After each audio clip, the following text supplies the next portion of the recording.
Everyone agrees the petrodollar is dying. The Saudi deal expired. China is buying oil in yuan. Central banks are hoarding gold at the fastest pace since World War I. The dollar's share of global reserves has fallen from 72% to 57% in 2 decades. But what if America already knew this was coming and planned for it? The Iran war, the invasion of Venezuela, the AI chip agreements with Gulf states. What if none of this is panic? What if it is all part of the same strategy? And if that is true, then the countries celebrating the death of the petrodollar may be walking straight into something worse. Key sources, documents, and references used in the research for this episode are listed in the description below. Let's go back to where this all started and find the answer together. It is 1944. World War II is not over yet, but the most powerful nations on earth are already meeting in a small hotel in New Hampshire, not to end the war, but to decide who controls the world after it. They called it the Bretton Woods Conference, and in that hotel, they made a decision that affects every single person alive today. They decided that the US dollar would be the center of the entire global financial system. Every currency on earth would be pegged to the dollar, and the dollar would be pegged to gold. $35 for 1 ounce. Fixed. Guaranteed. America's promise to the world. For 27 years, that system worked. Then on a Tuesday night in August 1971, it didn't.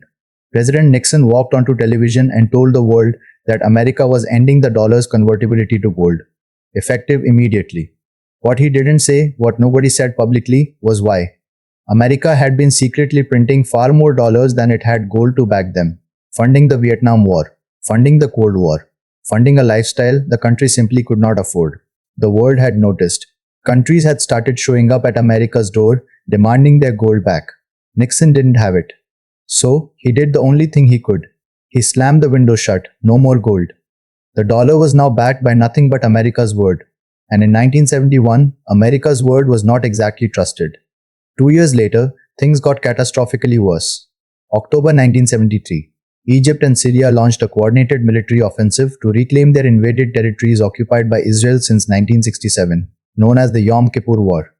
The United States backed Israel with weapons and full military support. The Arab oil-producing nations responded with the most powerful weapon they had. They turned off the oil. OPEC, the Organization of Petroleum Exporting Countries, cut production and placed a full embargo on the United States. Overnight, the price of oil went from $3 a barrel to nearly $12. The most powerful country in human history was being brought to its knees, not by an army, but by oil. America needed a plan, not a military plan. Something more elegant, something that would solve the dollar problem, the oil problem, and the global dominance problem all at once. Henry Kissinger had one. In the summer of 1974, Secretary of State Henry Kissinger and Treasury Secretary William Simon flew quietly to Riyadh, Saudi Arabia. What happened in those meetings was kept secret from the American public for 42 years. It wasn't until a Freedom of Information request forced the US Treasury to release the details in 2016 that the world finally understood what had been agreed. The deal was simple. And it was genius. Saudi Arabia, the largest oil producer in the world and the most influential member of OPEC, would agree to do two things. First, price all oil sales exclusively in US dollars. Not euros, not yen, not gold. Dollars only. Secondly, take all those dollars earned from oil sales and invest them back into US Treasury bonds, essentially lending the money back to America. In exchange, the United States would give Saudi Arabia something the royal family desperately needed. With full military protection, the most powerful military on earth would become Saudi Arabia's personal security guarantee. Within 1 year, every single OPEC member had adopted the same arrangement. Now think about what this actually created. Every country on earth needs oil.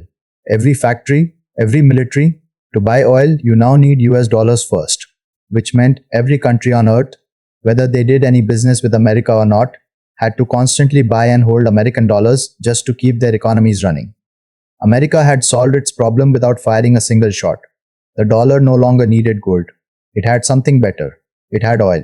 And every nation on earth needed oil. America could now print money, run deficits, fund wars, build the largest military in history. And the world had no choice but to absorb it, because they needed the dollars to buy the oil. This was the petrodollar. And for 50 years, it ran the world. Was this a survival tactic or robbery? Comment below. But a system this powerful only works if it stays intact. and America made certain it stayed intact, not with diplomacy, with consequences. Iraq, November 2000. Saddam Hussein made a quiet announcement that received almost no attention in Western media. Iraq would begin selling its oil in euros instead of US dollars. He called the dollar an enemy currency. 3 years later, the United States invaded Iraq. The official reason was weapons of mass destruction, weapons that were never found. Saddam Hussein was killed, millions of Iraqis died, and the new US backed government switched Iraqi oil sales immediately back to US dollars. The threat was neutralized. Libya, 2009. Muammar Gaddafi stood before African heads of state and proposed something that terrified not just America but France. He called it the gold dinar, a pan-African currency backed by physical gold, 143 tons of it sitting in Libya's central bank. His vision was simple: African nations would stop selling their resources for paper money and demand gold instead. A declassified memo from Hillary Clinton's own advisor, publicly available on the US State Department's website, explicitly states that France committed military forces to Libya partly because its intelligence service had discovered Gaddafi's gold plan. The memo states the plan was designed to provide Francophone African countries with an alternative to the French franc. In March 2011, NATO bombed Libya. By October, Gaddafi was found hiding in a drainage pipe and executed on camera. The gold dinar died with him. The 43 tons of gold vanished. Libya became a failed state. Venezuela, January 3, 2026. Venezuela sits on 3,003 billion barrels of crude oil, the largest proven oil reserves on earth, about one-fifth of the world's total. Maduro's government had been selling oil outside the dollar system, accepting UN, defying sanctions, and building deep relationships with China and Russia.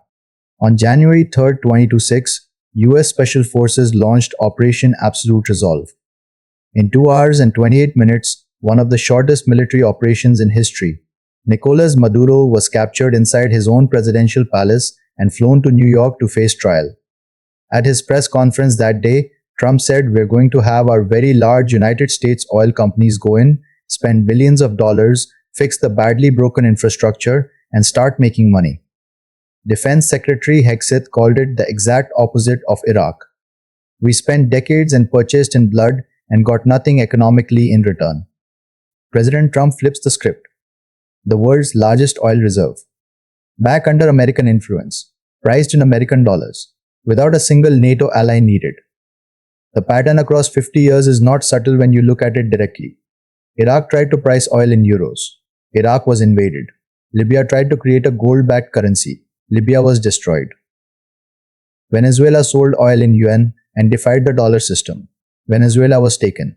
Each time the official reason was different. Each time the economic outcome was the same. Coincidence or pattern? What do you think? And yet, for the first time in 50 years, the system is genuinely clacking. Not because of one country, because of a single decision America made in February 2022, which changed how every nation on earth thinks about the dollar. When Russia invaded Ukraine, the United States froze $300 billion in Russian foreign exchange reserves. Overnight, money Russia had legally accumulated over decades, gone. And every finance minister, every central bank governor, every sovereign wealth fund manager on earth looked at this and had the same thought: that could be us. If a single decision in Washington can freeze your dollar reserves, then your dollar reserves are not really yours. They are permission slips, and permissions can be revoked. What followed was quiet, but it was historic. Central banks began buying gold at the fastest pace since World War I, over 2,000 tons in 2 years, converting dollar reserves into something no government can freeze with a single keystroke. China displaced the United States as Saudi Arabia's largest oil customer. The economic logic pointed toward the UN.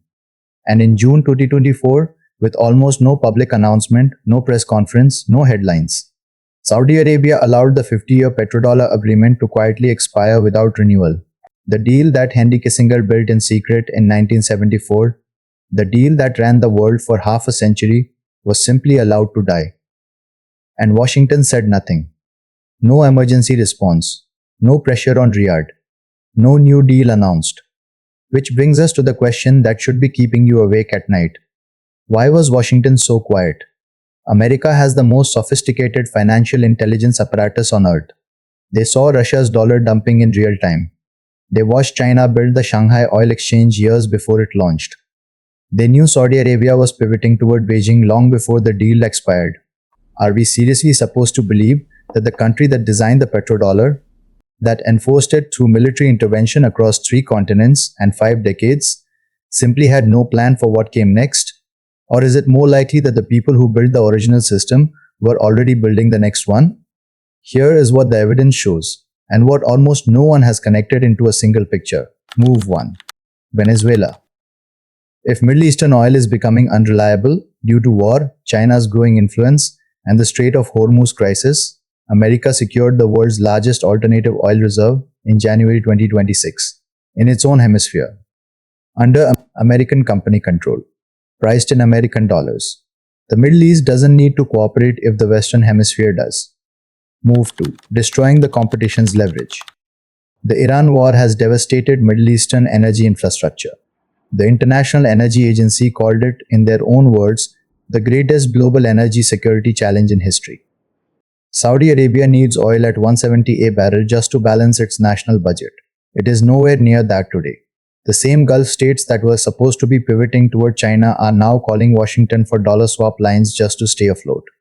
The countries that were supposed to escape the dollar trap are more dependent on American financial lifelines than they have been in decades. Move 3. The replacement system. In May 2025, the United States signed the Strategic Artificial Intelligence Partnership with Saudi Arabia, the same country that had just let the petrodollar expire. Under this deal, America approved the sale of leading-edge AI semiconductors to Saudi Arabia's state AI company. A near-identical deal was signed with the UAE the same week. A senior analyst at the Center for Strategic and International Studies wrote in February 2026 that the United States is building what he calls a compute dollar system, a near-perfect replica of the petrodollar loop, with AI computing replacing oil as the indispensable commodity. Many nations are exploring digital currencies as dollar alternatives. But what if America establishes dominance over computing power before any alternative is ready to challenge it? In 1974, the logic was simple: every country needs oil. Oil requires dollars, therefore every country needs dollars. In 2025, the emerging logic is equally simple: every country needs AI. AI requires American chips, therefore every country needs to stay inside the American technology system. You cannot easily find oil alternatives, but you absolutely cannot build frontier AI chips without ASML's lithography machines, TSMC's fabrication plants, or NVIDIA's architecture, every one of them inside the American Technology Alliance. The petrodollar needed Saudi Arabia's cooperation. The petro-AI dollar needs no one's cooperation. It only needs the world to keep wanting artificial intelligence, which, based on the current trajectory, will want it more desperately every year. So is the petrodollar dying, or is it being replaced? The honest answer is both, simultaneously. The old system is genuinely eroding. The Saudi pivot is real. The gold buying is real. The UN oil trades are real. The M-Bridge payment network processed $55 billion in March 2026, entirely outside the dollar system. These are facts. And America is managing a transition, not watching a collapse. Venezuela secured. Middle Eastern competition was destabilized by a war that America started. AI chip agreements are replacing oil agreements with the same Gulf partners. The architecture of a new system is already built, while everyone debates whether the old one is dead. The old system is ending. That's true. But what replaces it may give the world less freedom, not more. You can find oil in your own ground. You cannot build a frontier AI chip without ASML, TSMC, or NVIDIA. Every one of them inside the American Technology Alliance. If AI computing becomes the new oil, the dollar no longer needs Riyadh. It needs Silicon Valley. China built the Shanghai Oil Exchange. Russia built its own banking system. The BRICS nations are working on a shared currency. Dozens of countries are quietly accumulating gold. They all believe they have found a way out of the dollar system. But here is the thing nobody is asking. Every single one of these escape routes still depends on physical commodities. Oil, gold, gas, things you dig out of the ground. What happens when the world's most valuable commodity is no longer something you dig out of the ground, but something only one country knows how to build? Do you think China can break America's grip on AI chips first? Drop your answer below. America used every tool at its disposal to keep the world inside its financial system. Military force, sanctions, regime change. The message was always the same. There is no way out. But there is one country that looked at everything America was willing to do and stepped outside anyway. It didn't collapse. It didn't surrender. It survived. Click the video on the right to find out how a country endures the most ruthless financial enforcement system in human history and what it cost them.